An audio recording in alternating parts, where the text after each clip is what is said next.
गर्मी में शहरी ससुराल में गांव की बहू का 10 ठंडे पकवान वाली रसोई।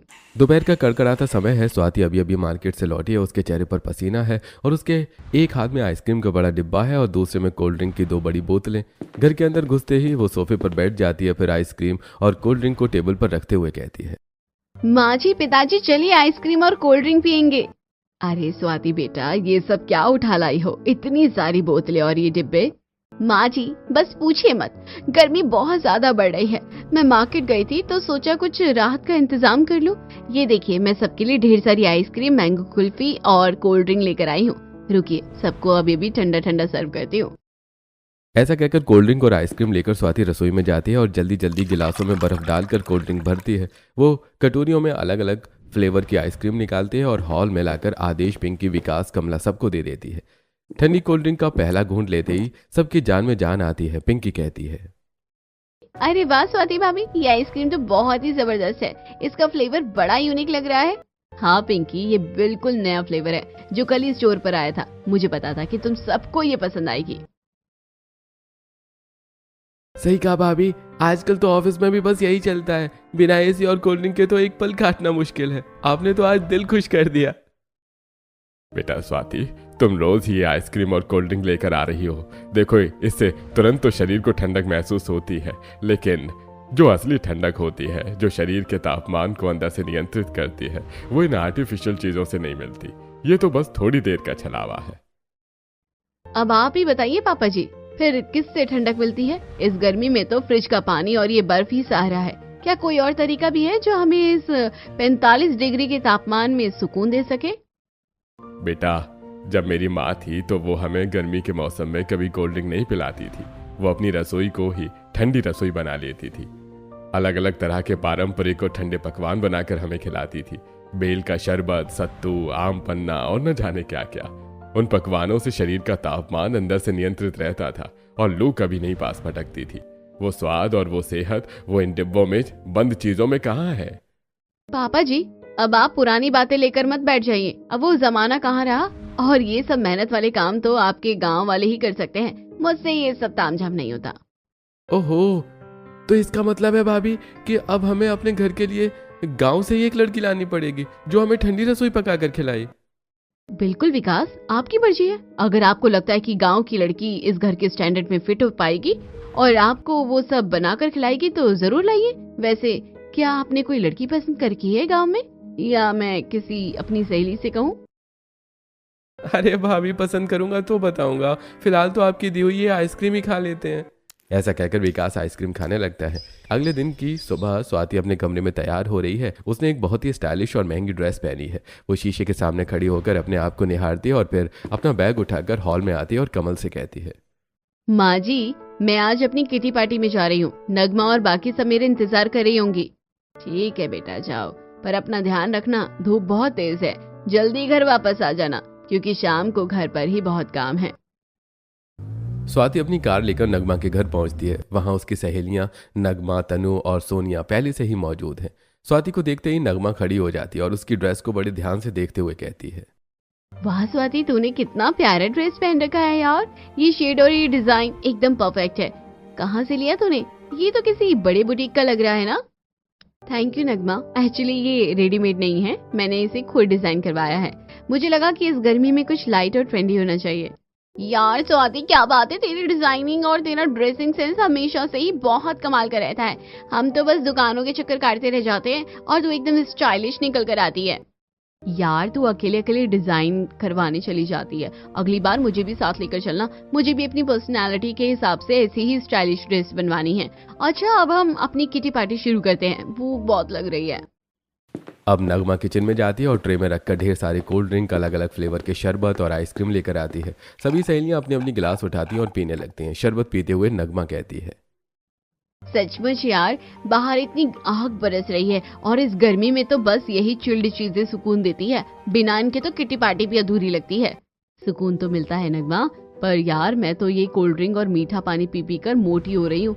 मुझे तो सच में डर लगता है कि इन गर्मियों के 3 महीनों में मेरा 4-5 किलो वजन बढ़ जाएगा। फिर उसे घटाने में महीनों जिम में पसीना बहाना पड़ेगा। वजन की तो छोड़ो तनु, मेरे तो ये कोल्ड ड्रिंक और बाहर की इतनी ठंडी आइसक्रीम खा खा कर पेट में जलन होने लगती है। कल रात तो एसिडिटी के मारे नींद ही नहीं आई। वैसे भी मेरी दादी हमेशा कहती थी कि ये जो आर्टिफिशियल ठंडी चीजें है ना, ये बाहर से तो ठंडा करती है पर अंदर से शरीर की गर्मी को और बढ़ा देती है। यार सोनिया, अब इसका कोई और सोल्यूशन थोड़ी ना है। गर्मी है तो ये सब होता ही है। पेट में जलन हो या वजन बढ़े, प्यास बुझाने के लिए तो ये सब करना ही पड़ता है।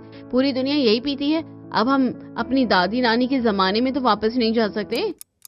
थोड़ी देर बाद पार्टी खत्म होती है और स्वाति रात को घर वापस आती है। जैसे ही वो हॉल में कदम रखती है, कमला उसे देखती है।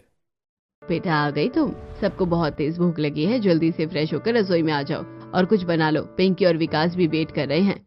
जी माँ जी, बस 5 मिनट दीजिए, मैं कपड़े बदल कर आती हूँ। स्वाति अपने कमरे में जाकर कपड़े बदलती है और फिर रसोई में जाती है। वहाँ बहुत गर्मी है। वो पंखा चलाती है लेकिन हवा भी गर्म ही लग रही थी। वो चिढ़ते हुए दाल और चावल निकालती है और अपने आप से कहती है, क्या मुसीबत है, इतनी गर्मी में चूल्हे के पास खड़ा होना सजा जैसा लगता है। मैं ऐसा करती हूँ कि अभी दाल चावल बना लेती हूँ और साथ में ढेर सारी सब्जी भी काट लेती हूँ। रात को ही ज्यादा खाना बना लूंगी ताकि सुबह सुबह रसोई में फिर से इतनी देर न खड़ा होना पड़े। सुबह की नींद भी खराब नहीं होगी और नाश्ता भी फटाफट तैयार हो जाएगा। ऐसा सोचकर स्वाति ज्यादा मात्रा में खाना बना लेती है। खाने में वो दाल चावल, आलू गोभी की सूखी सब्जी, रोटी, पापड़ और साथ में ब्रेड सैंडविच भी बनाती है और डाइनिंग टेबल पर लगा देती है। सभी लोग खाना खाते हैं और अपने अपने कमरों में सोने के लिए चले जाते हैं। अगली सुबह पिंकी जल्दी तैयार होकर दरवाजे पर रसोई के आती है और कहती है, स्वाति भाभी, जल्दी से नाश्ता बना दो ना, मुझे आज कॉलेज के लिए जल्दी निकलना है और भैया को भी ऑफिस के लिए देर हो रही है। वैसे आज नाश्ते में क्या बना रही हो? हाँ पिंकी, बस 10 मिनट में तुम लोग डाइनिंग टेबल पर बैठो, मैं अभी सब तैयार करके लाती हूँ। सब कुछ रेडी है। पिंकी, विकास और आदेश डाइनिंग टेबल पर बैठते हैं। स्वाति रसोई से रात की बनी हुई दाल चावल और सब्जी को गर्म करके ले आती है। जैसे वो डिश का ढक्कन खोलती है तो सभी को खाने से कुछ स्मेल आती है। कमला अपनी नाक सिकोड़ लेती है और कहती है, स्वाति बेटा, ये क्या है? इस खाने से तो हल्की सी स्मेल आ रही है। क्या ये रात का बचा हुआ खाना है? हाँ माँ जी, मैंने ये रात को ही ज्यादा बना लिया था। सुबह की भागदौड़ में इतनी गर्मी में खड़ा होना बहुत मुश्किल होता है, इसलिए सोचा कि सुबह बस गरम गरम सर्व कर दूंगी। बेटा, तुमने रात को बना तो लिया पर ये स्मेल कर रहा है। गर्मी के मौसम में रात का बना हुआ खाना फ्रिज में रखने के बाद भी बहुत जल्दी खराब होने लगता है। सेहत के लिए बिल्कुल अच्छा नहीं है। माँ जी, मैंने इसे अच्छे से फ्रिज में रखा था और वैसे भी आजकल सब ऐसा ही करते हैं। लेकिन स्वाति, इसका स्वाद तो बिल्कुल उतरा हुआ लग रहा है। खाने में कोई ताजगी नहीं है। बासी खाने से शरीर में भारीपन आता है। क्या तुम सुबह उठ के ताजी रोटियां और सब्जी नहीं बना सकती थी? पापा जी, मैं इस भयंकर गर्मी में इतनी देर रसोई में खड़े होकर खाना नहीं बना सकती। सुबह सुबह उठना और उस आग के सामने जलना मुझसे नहीं होता। आपको शायद अंदाजा नहीं है कि वहाँ कितनी गर्मी रहती है। ठीक है स्वाति, लेकिन फिलहाल तो तुम ये खाना लेकर जाओ और जल्दी से ब्रेड सैंडविच बनाकर ला दो ताकि हम लोग खाकर ऑफिस के लिए निकल सकें। अब चिढ़ते हुए स्वाति वो खाना उठाकर किचन में ले जाती है और फिर से ब्रेड निकालकर उस पर मेयोनीज और सब्जियां रखकर सॉस लगाकर ब्रेड सैंडविच बना देती है और उसके साथ वो फलों का जूस भी बनाती है और सभी को लाकर सर्व कर देती है। सभी लोग नाश्ता करते हैं और अपने अपने काम से चले जाते हैं। ऐसे कुछ दिन बीत जाते हैं। एक शाम को विकास जब ऑफिस से घर आता है तो वो सबको हॉल में बुलाता है और कहता है, माँ, पापा, आप सबके लिए एक बहुत जरूरी खबर है। स्वाति भाभी, आप भी सुनिए। क्या बात है बेटा, इतना खुश क्यों लग रहा है आज? माँ, अब मेरी भी शादी की उम्र हो गई है और आपने कहा था ना कि कोई अच्छी लड़की मिले तो बताना। मैंने अपने लिए लड़की देख ली है। वो मेरे दोस्त की बहन है। मेरा दोस्त यहाँ पर मेरे साथ ही जॉब करता है। लड़की का नाम राधिका है और वो गांव में रहती है। बहुत ही सुंदर और संस्कारी लड़की है।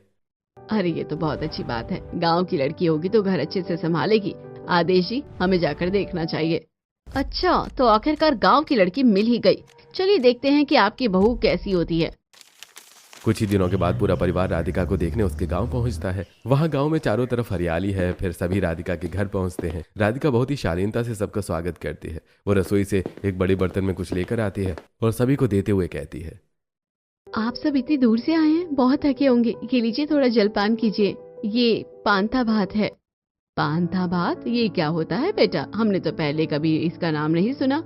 माँ जी, ये उबले हुए चावलों को रात भर पानी में भिगो कर रखा जाता है और सुबह इसमें ताज़ा दही, थोड़ा नमक और भुना हुआ जीरा मिलाया जाता है। आप लोग इतनी गर्मी से आए हैं तो अभी आपको वापस भी जाना है, इसलिए इसे खा लीजिए। इससे मन और शरीर दोनों को तुरंत ठंडक मिलती है और पेट की गर्मी भी शांत होती है।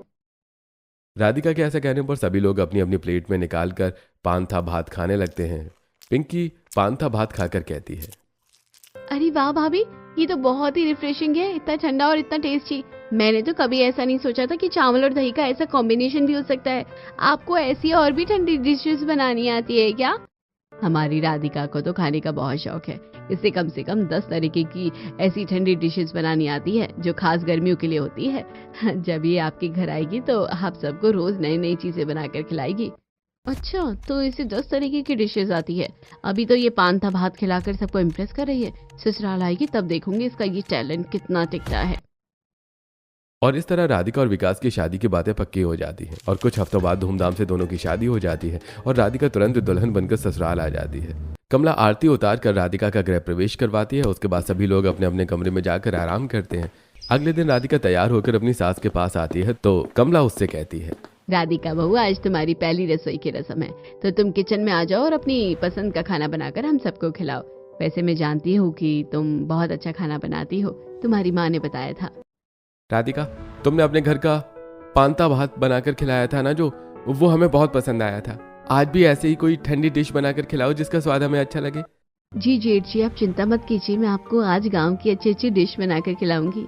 ऐसा कहकर राधिका रसोई में जाती है और खाना बनाना शुरू करती है। वो सबसे पहले मलाईदार लस्सी तैयार करती है। उसके बाद वो ताज़ी लौकी निकालती है और उसे बहुत बारीक काटती है और फिर उसे उबाल कर छान लेती है और फिर दही में कुछ मसाले और उबली हुई लौकी डालकर लौकी का रायता तैयार करती है और लस्सी और रायता को फ्रिज में ठंडा होने के लिए रख देती है। फिर वो बाकी खाना बनाने में लग जाती है। तभी स्वाति वहाँ आती है और राधिका को खाना बनाते देखकर कहती है, अरे राधिका, ये पहली रसोई में तुम लौकी की सब्जी बना रही हो?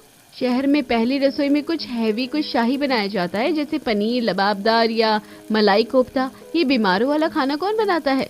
जेठानी जी, गर्मी का मौसम बहुत बढ़िया है। पनीर और कोफ्ते शरीर में भारीपन और गर्मी पैदा करते हैं। लौकी की तासीर बहुत ठंडी होती है और ये लौकी की सब्जी नहीं बल्कि लौकी का रायता है। मुझे विश्वास है कि सभी को बहुत पसंद आएगा। ठीक है देवरानी जी, तो जो आपका मन है वही बनाइए, देखेंगे कि कैसा लगेगा।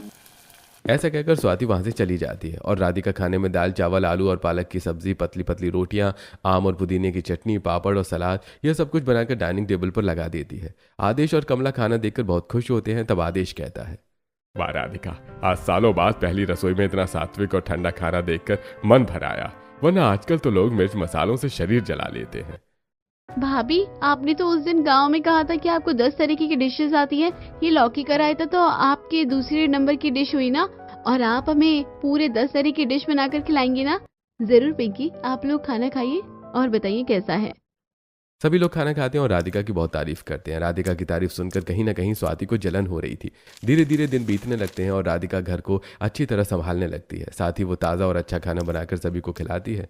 ऐसे कुछ दिन बीत जाते हैं। एक दिन शहर में एक बड़ी बिजनेस सक्सेस पार्टी है जिसमें आकाश और विकास के ऑफिस के सभी बड़े लोग शामिल हुए हैं। पूरा परिवार वहां आ जाता है और बाहर भयंकर उमस है। पार्टी में भारी मसालेदार खाना, तंदूरी स्टार्टर्स और ढेर सारी कोल्ड ड्रिंक सर्व की जाती है। वो लोग खाना खाकर वापस आते हैं तो सबकी हालत खराब हो जाती है। आदेश कहता है, ओफो, कितनी गर्मी थी वहाँ, ऊपर से वो तंदूरी चिकन और मसालेदार कबाब, पेट में जैसे आग लग गई है। एसी में बैठने के बाद भी शरीर तप रहा है। हाँ जी, मेरा तो जी घबरा रहा है। ऐसा लग रहा है जैसे हम सबको लू लग गई हो और ऊपर से इतनी ठंडी कोल्ड ड्रिंक पी ली, अब गले में जलन हो रही है। माँ जी, मुझे भी ऐसा लग रहा है कि मुझे धूप की वजह से लू लग गई है, पर रुकिए मैं जीरा सोडा लेकर आती हूँ। वैसे भी इन भारी खानों के बाद सोडा ही सबसे बेस्ट है।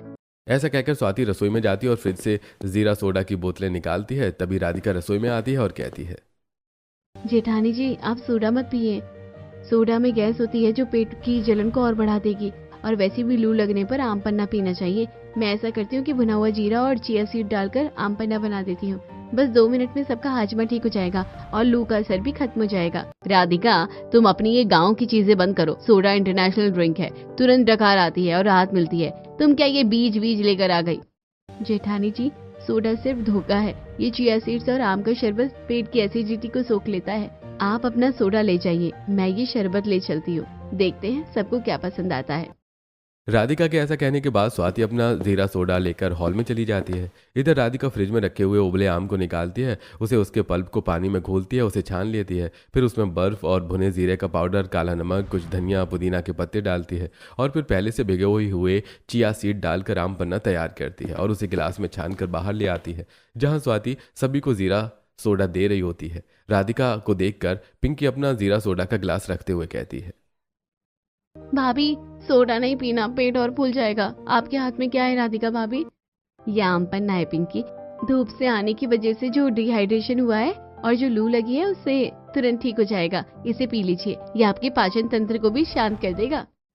राधिका की बात सुनकर सभी अपना अपना जीरा सोडा के गिलास रख देते हैं और राधिका से आम पन्ना का गिलास लेकर पीने लगते हैं। सभी को वो बहुत पसंद आता है। तब आदेश कहता है, आहा गजब, राधिका इसे पीते ही जैसे कलेजे में ठंडक पड़ गई।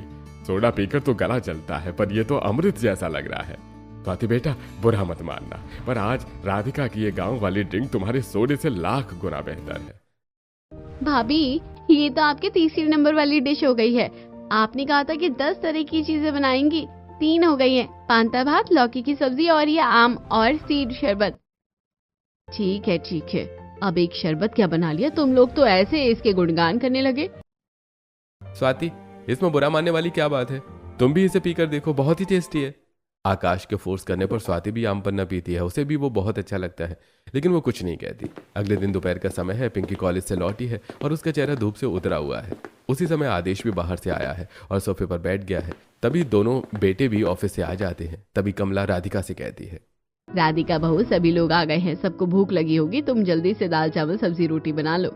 माँ भूख तो बहुत लगी है, पर ये दाल चावल देखने का मन भी नहीं कर रहा। हाँ स्वाति, आज मेरा भी खाना खाने का बिल्कुल मन नहीं है। पेट बड़ा ही गरम गरम लग रहा है। अरे फिक्र क्यों करती हो, मैं बाहर से कुछ अच्छा खाना लेकर आती हूँ जो आप लोगों को खाने का मन करे। ऐसा कहकर स्वाति बाजार चली जाती है। तभी राधिका कहती है, मैं ऐसा करती हूँ कि कुछ ठंडा बना देती हूँ। ऐसा कहकर राधिका रसोई में जाती है और सत्तू का डिब्बा निकालकर सत्तू को घोलकर उसमें कुछ मसाले मिलाकर सत्तू का शरबत बना लेती है और उसे ट्रे में रखकर बाहर ले आती है। तभी वो देखती है कि स्वाति भी बाजार से चीज बर्गर और कोल्ड ड्रिंक लेकर आई है। स्वाति सभी को चीज बर्गर और कोल्ड ड्रिंक देते हुए कहती है, लीजिए आप लोग ये चीज बर्गर खाइए, आपको बहुत मजा आएगा, और साथ में कोल्ड ड्रिंक भी पीजिए। जेठानी जी इतनी गर्मी में मैदा और भारी चीज खिलाएंगी, इनका शरीर पहले से ही तप रहा है, और ये सत्तू का शरबत लाई हूँ, ये शरीर को और ठंडा भी करेगा और पेट भी भरेगा।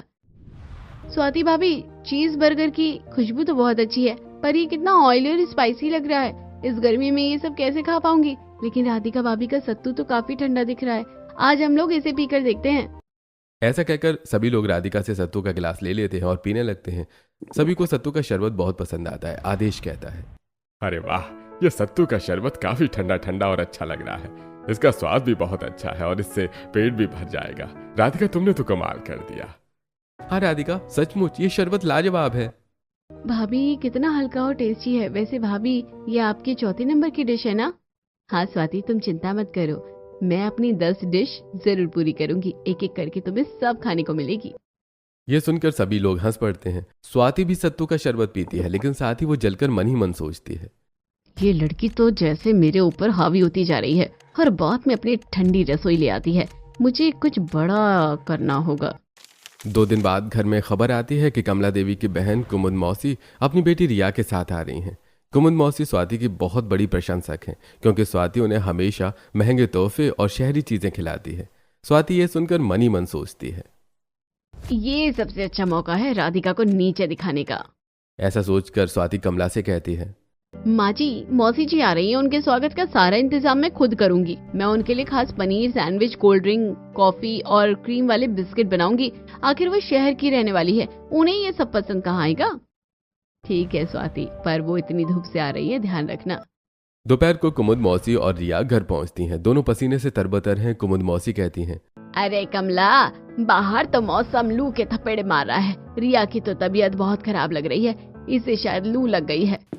तभी Swati paneer sandwich, cold drink और कोल्ड कॉफी और क्रीम वाले बिस्किट लेकर मौसी जी के पास आती है और कहती है, मौसी जी ये लीजिए ठंडी ठंडी कोल्ड ड्रिंक, कॉफी, और ये लीजिए सैंडविच। इसे खाकर आपकी सारी थकान दूर हो जाएगी।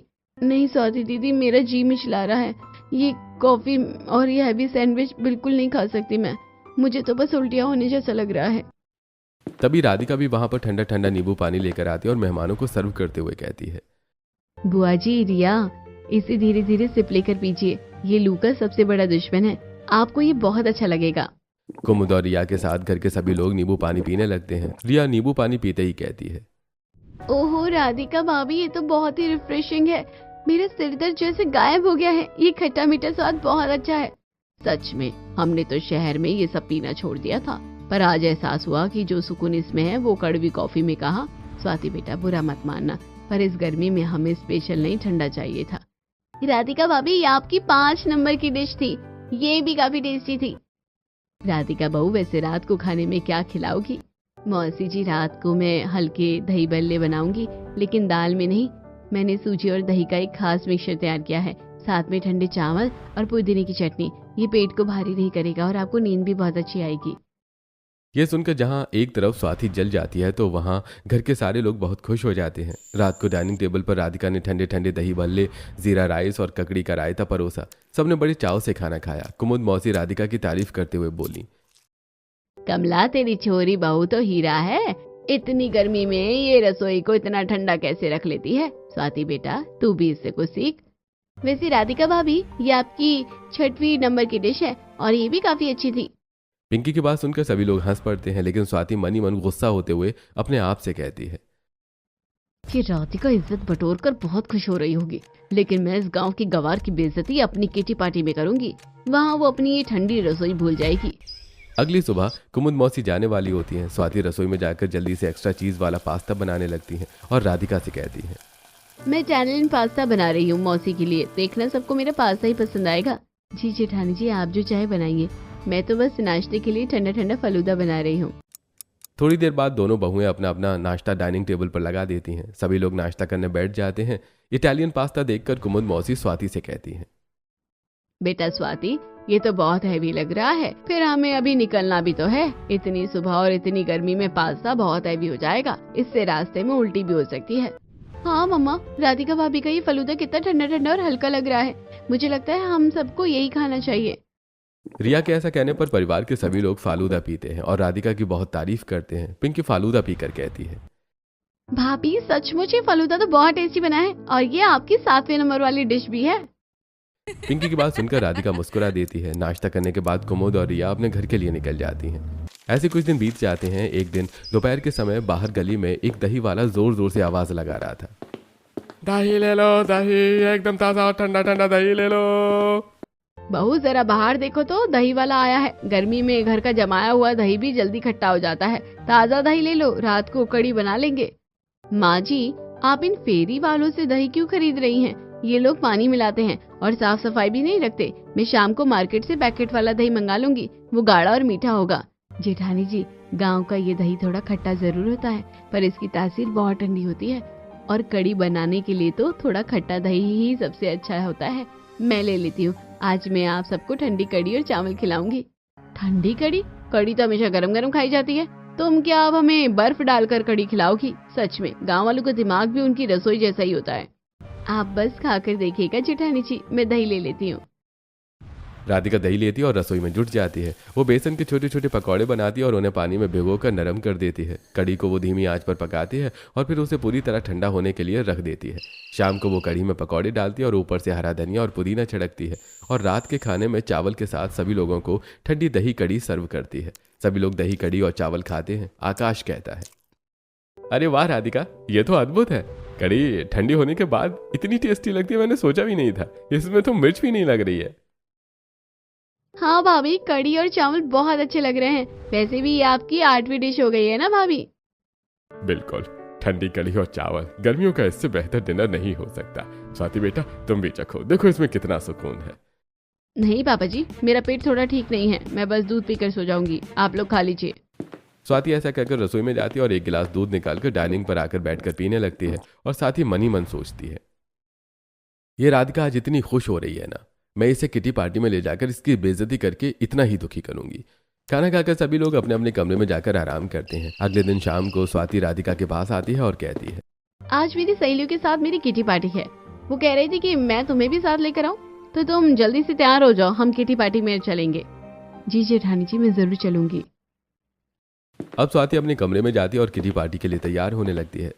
वो एक बहुत ही महंगी शिफॉन की साड़ी पहनती है और मेकअप करती है। इधर राधिका एक साधारण सुंदर सी साड़ी पहनती है और माथे पर एक छोटी सी बिंदी लगाती है। फिर दोनों देवरानी जेठानी तनु के घर किटी पार्टी में पहुंचती हैं। स्वाति सभी लोगों को अपनी देवरानी से मिलाती है। तब नगमा कहती है, अरे स्वाति, ये तुम्हारी देवरानी है? वैसे तुम तो इतनी स्टाइलिश हो, थोड़ा स्टाइल अपनी देवरानी को भी सिखाना चाहिए था। आज के जमाने में कौन ऐसी सूती साड़ी पहनता है? क्या सिखाऊं तनु, गांव की है ना, इसे ये सब स्टाइलिश कपड़े पहनने की आदत नहीं है। ये तो बस अपनी रसोई में ही खुश रहती है। वो लोग ये बात कर ही रहे थे कि तभी तनु सभी के लिए नाश्ता लगा देती है। नाश्ता देखकर सोनिया कहती है, यार छोड़ो ये सब, इतनी गर्मी है और तनु ने नाश्ते में समोसे और कचौड़ियां मंगा ली है। ऊपर से चिल्ड कोल्ड ड्रिंक पीकर तो मेरा तो गला बैठ गया है और चेहरे पर पिंपल्स आ गए हैं। मुझे नहीं खाना ये सब। सही कह रही है सोनिया, मेरा वजन भी बढ़ा है और पेट में हमेशा जलन रहती है। समझ नहीं आता कि गर्मी में खाए क्या जिससे प्यास भी बुझे और वजन भी ना बढ़े। दीदी अगर आप बुरा ना माने तो मैं कुछ कहूँ? आप जो ये कोल्ड ड्रिंक और समोसे खा रही हैं ये तो आपके शरीर के अंदरूनी गर्मी को बढ़ा रहे हैं। पिंपल्स और जलन उसी का नतीजा है। गर्मी में हमें ऐसी चीजें खानी चाहिए जो पित्त को शांत करे। अच्छा, तो अब ये गांव की लड़की हमें डाइट प्लान बताएगी। वैसे बताओ जरा, तुम्हारे पास क्या ऑप्शन है जो खाकर हमारी प्रॉब्लम सॉल्व हो सकती है? मैंने घर पर कुछ खास डिशेस बनाई थी, जैसे लौकी का रायता, आम पन्ना और चिया सीड शरबत। इनसे वजन भी नहीं बढ़ता और चेहरे पर चमक भी बनी रहती है। आप लोग चाहे तो अगली पार्टी हमारे घर पर रख सकते हैं। मैं आप सबको 10 तरह की ठंडी डिशेस बनाकर खिलाऊंगी और उनकी रेसिपी भी बताऊंगी। सच में? यार मुझे तो रेसिपी चाहिए। मुझे पिंपल से छुटकारा पाना है स्वाति। अगली पार्टी तेरे घर है, डन। ये क्या हो गया? मैंने तो इसकी बेइज्जती करने के लिए मैं इसे यहाँ लाई थी, पर ये तो सबकी गुरु बन गई। पार्टी खत्म होने के बाद दोनों बहू घर आ जाती हैं। ऐसे कुछ दिन बीत जाते हैं। आज स्वाति की सभी सहेलियां मिलकर स्वाति के घर पर किटी पार्टी रखने का प्लान करती हैं। किटी पार्टी का दिन भी आ जाता है। राधिका सुबह से ही रसोई में जुटी हुई है।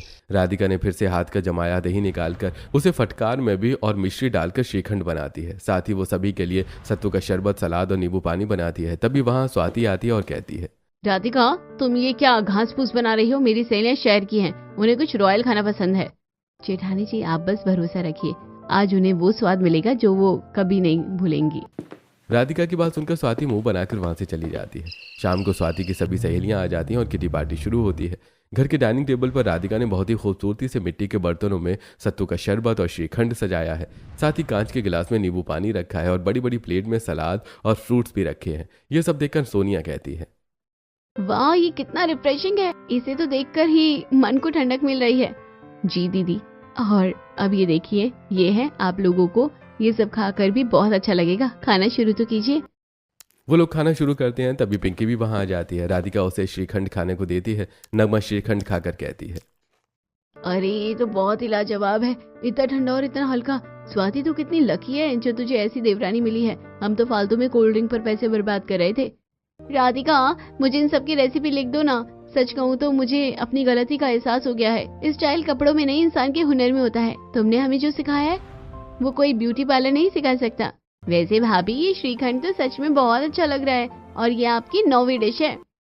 सभी लोग राधिका की तारीफ कर रहे थे। तभी राधिका सभी से कहती है, तारीफ मेरी नहीं जेठानी जी की है, जिन्होंने मुझे आप लोगों से मिलवाया ताकि मैं आप लोगों को ये सारी डिश बनाकर खिला सकूं और उनके बारे में बता सकूं। जेठानी जी आपका बहुत बहुत शुक्रिया। भगवान का शुक्र है कि मुझे इतनी अच्छी जेठानी मिली। राधिका के मुंह से ये बात सुनकर सभी सहेलियां स्वाति की तारीफ करने लगती हैं और स्वाति मन ही मन सोचती है, राधिका न सिर्फ अच्छा खाना बनाती है बल्कि वो मन की भी बहुत अच्छी है। मैंने उसे इतना नीचे दिखाया फिर भी उसने मेरी सहेलियों के सामने मेरी इतनी तारीफ की। किटी पार्टी खत्म होती है। सभी सहेलियां स्वाति को धन्यवाद देकर अपने अपने घर लौट जाती हैं। रात को स्वाति राधिका के कमरे में आती है और कहती है, राधिका मुझे माफ कर दो, मैं कितनी बेवकूफ थी जो तुम्हारे इस अनमोल हुनर को गांव का गंवारपन समझती रही। तुमने न सिर्फ मेरी सहेलियों का दिल जीत लिया बल्कि मेरी आंखें भी खोल दी। तुम सच में इस घर की असली लक्ष्मी हो। जेठानी जी आप ऐसा मत कहिए, आप मेरी बड़ी बहन जैसी हो। मैंने तो बस वही किया जो मेरी माँ ने मुझे सिखाया था। ऐसा कहकर राधिका अपनी जेठानी को गले से लगा लेती है। पिंकी कमरे के बाहर ये सब देखकर दौड़कर हॉल से सभी को बुलाकर ले आती है। सभी लोग ये देखकर बहुत खुश हो जाते हैं। तब आदेश कहता है, शाबाश राधिका, आज तुमने स्वाति को भी अपनी टीम में शामिल कर लिया। हा, अब इस घर में कभी बासी खाना नहीं बनेगा और ना ही किसी का पेट खराब होगा। और स्वाति बेटा तू भी अब अपनी कोल्ड ड्रिंक की बोतलें हटा दे। अब हमारी रसोई ठंडी रसोई बन गई है। ये सुनकर राधिका और स्वाति भी बहुत खुश हो जाती हैं। अगले दिन सुबह राधिका और स्वाति रसोई में खाना बना रही थी। तभी पिंकी वहां आती है और कहती है, राधिका भाभी आपने तो हमें 9वीं डिश ही खिलाई है, अभी 10वीं डिश भी बाकी है, आज हमें वही खिलाइए। ये सुनकर राधिका मुस्कुरा देती है। वो फिर से दूध निकालती है, उसे उबालने के लिए रखती है, उसमें सेवैयां और मेवे डालती है और फिर उसे ठंडा करके ठंडी ठंडी तुलसी सेवैयां सबको सर्व करती है।